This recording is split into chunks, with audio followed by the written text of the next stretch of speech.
Welcome back. Today we are going to make fresh ramen. It's not instant ramen. It's quick and easy, but there are some preparation steps that will make it quicker and easier. So let's get started. We're going to make our ramen fresh. And what we're going to do is we're going to take a cup of flour, and I'm using bread flour. And bread flour has more protein in it. And so more protein in the flour will make for a denser noodle. And that's what we're shooting for. And to this, we're going to add something called consui water. And it's basically an alkaline water. And in China, this water occurs naturally in limestone caves. However, since we don't have limestone caves here, at least here in Maine, you can buy this at the Asian market. And we're going to put a tablespoon of this right in. And what's interesting about this is it's clear, but when it interacts with the starch in the flour, it turns it yellow. So it looks like it has egg in it, but it doesn't. So we'll just kind of pulse that in. And we're going to add a teaspoon of salt. Give it a little bit of flavor.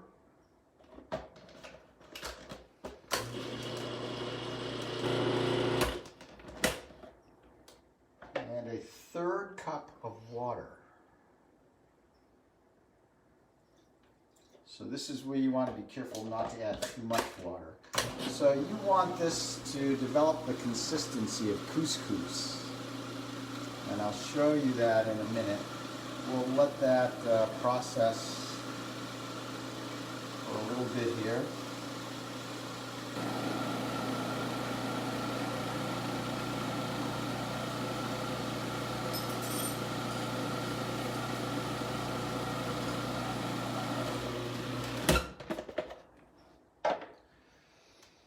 So if you look in here, you'll see it didn't form a ball, but you can see there's these little pellets. And that's what you want. And I'm just going to use my chopstick here to scrape the wet dough from the sides and from the bottom of the processor. So you could do this by hand, but it would take you another half hour. So this is part of the quick if you have a food processor.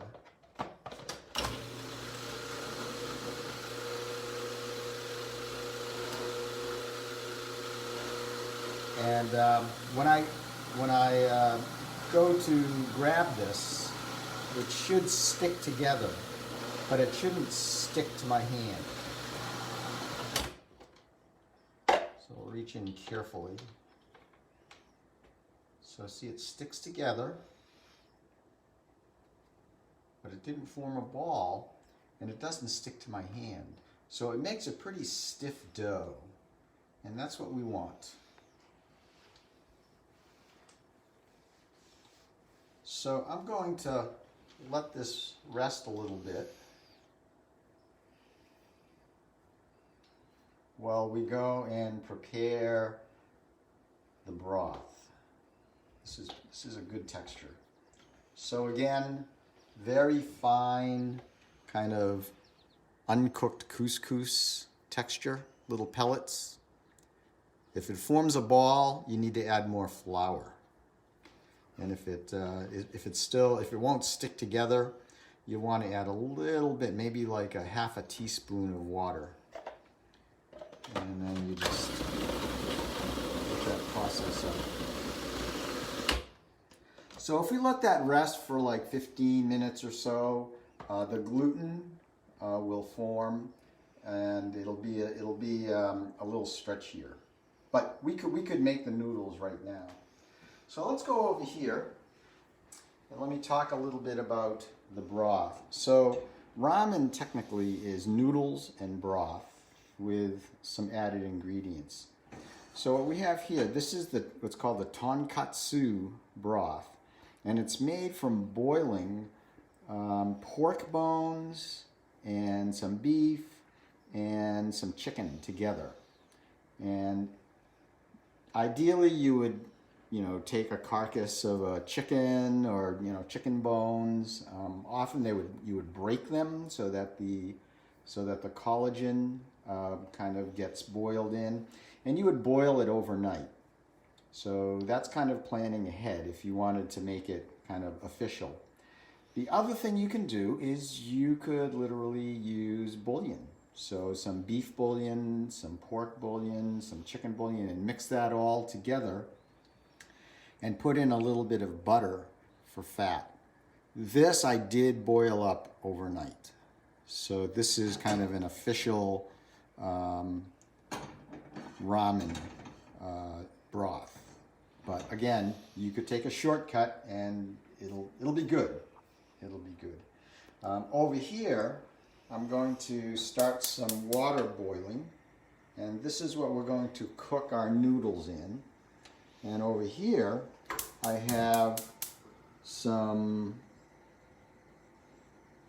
ham, some sliced ham. And what I'm going to do is I'm going to brown this. And this will go into our ramen on top. This is that other ingredients that I kind of talked about. And that'll give it a nice flavor. And for those who are saying, could you use bacon? The answer is yes, you could. So I've got that on low. So I'll be able to go off and do some other things while that's browning up. This is beginning to boil. Let me turn that down a little bit. And I can turn my broth down. So in here, some vegetables. I have some napa that I've just sliced up. And what's in there now is it's kind of like 1 leaf of napa per bowl. And I've got some thinly sliced, these are called shishito peppers. And they're Japanese pepper. They're a little spicy, but they're not like burn your mouth spicy. They're a little hotter than, no, a little less hot than jalapenos. So they're, you'll definitely know they're there, but they won't burn you. Down here, I also have some scallions, green onions, and I'm going to save those as a garnish. So let's go back to our dough, which has had a chance to rest a little bit. And what we want to do is we'll take maybe a handball size of the dough.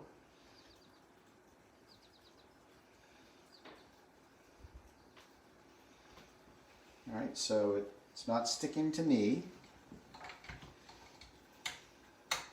And we have this handy dandy nifty pasta roller. And this dough is very stiff.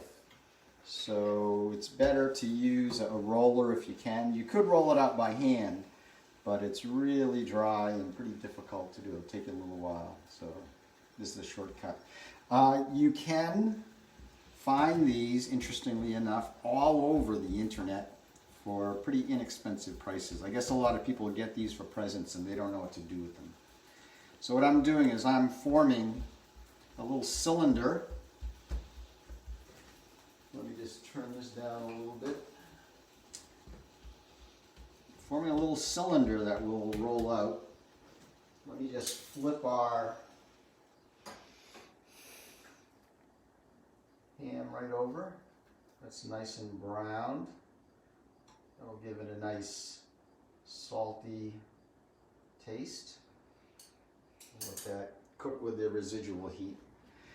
So I've got this handball size cylinder, and we'll just put this on the widest setting. And we're actually going to use this machine to knead the dough. as we roll it out. So that was 0, I'm gonna go right to 3. So I'm gonna do this pretty fast. And we'll fold that in half again. You can see that's nice dry dough. Going up to 7. So it's getting thinner and thinner. And you can choose the thickness that you'd like.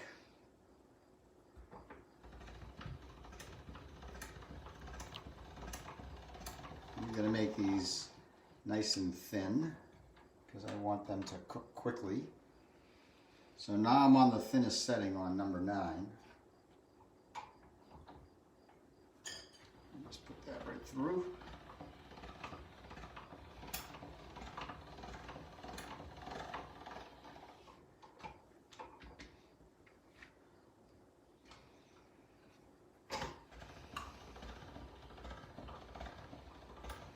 And you can see that there's some holes there, but that's okay. Because what I'll do is I'll just keep folding this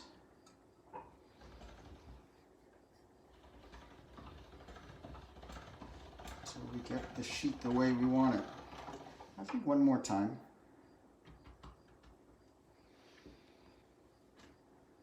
There we go.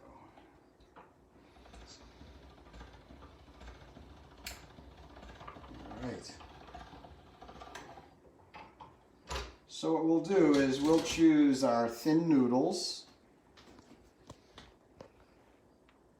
And we'll just put those through.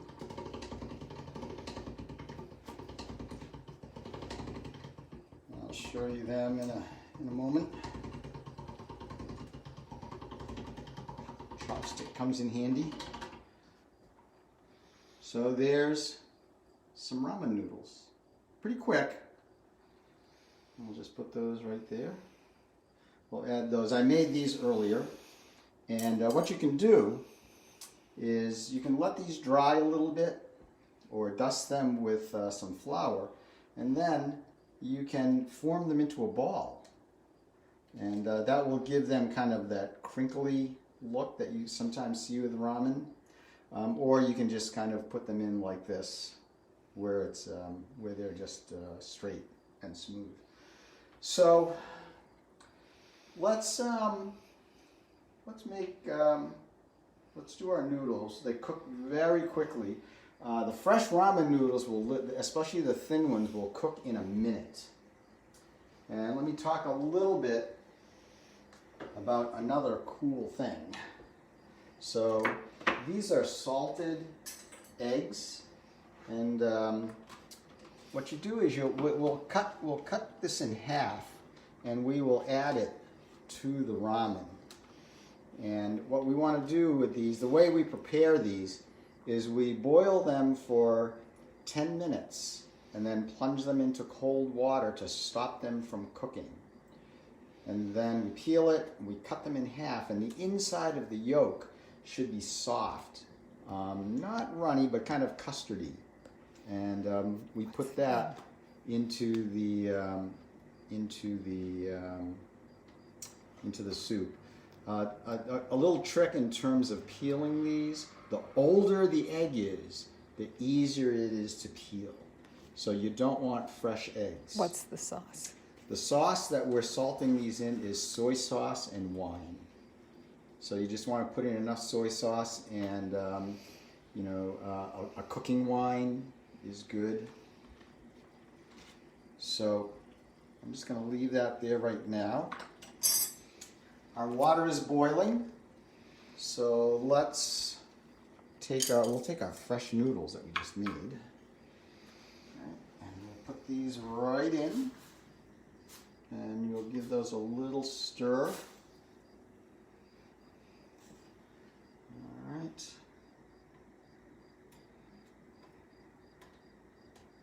And literally a minute. So one more ingredient. I know we keep adding these ingredients. In ramen, there's something called tare, T-A-R-E, and it's basically a sauce that's used to add a little extra flavor. Today we're going to use just a pre-made sauce. This is a spicy teriyaki sauce, but you could use just a regular teriyaki sauce. Some people use sriracha if they like it really spicy. Ketchup certainly works if you want to do that. And we'll also use we're going to add some sesame oil as well as a flavoring. So we have a number of nice flavors here. So you don't want to overcook your ramen noodles because you want them to be chewy. So we're going to drain those in preparation. That's off. So our broth is simmering. So what we'll do is we will pour in our broth right over these ingredients that are already there. And you'll see that there's some fat there for flavor. And then we'll add our noodles.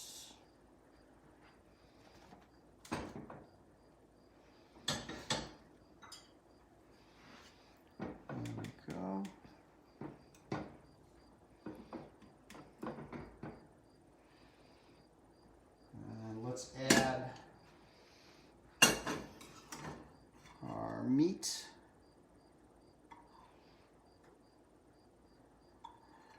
And you know, in the ramen ya, which is the Japanese word for a ramen restaurant, they're very artistic in how they present their ramen. Here's our salted egg. And oh, by the way, you only want to salt these probably overnight. If you leave them in this mixture too long, they'll get too salty.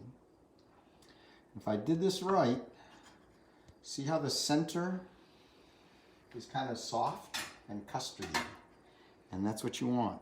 So the outside of this is salty. So we'll put that in there. Hopefully I'm being artistic. There we go. And then we'll grab some scallions. What I'm going to do with my scallions is I'm going to give them a little squeeze as I drop them in. Just like that. And well, I'll just put in a teaspoon of our spicy sesame. We'll just kind of drizzle that in for a little extra flavor. And finally, just a little bit of sesame oil. There, just a taste. And I think I've got it all. Ooh, that's hot. So there you have it. We've got some ramen. And I'm going to have to put that down because it's really hot. All right. So I don't know what to try here first. I'm gonna try this this ham. There's our noodles. Well, actually, let's just do the noodles because the proper way to eat the noodles is you have to slurp them. Mmm, yum. So you don't want them to be soggy. You want them to be nice and firm. I'm gonna try this egg. If I can get it. There we go. Mmm. So there you have it. Some fresh ramen, not instant, in not too long a time. So thanks for joining us, and we'll see you next time.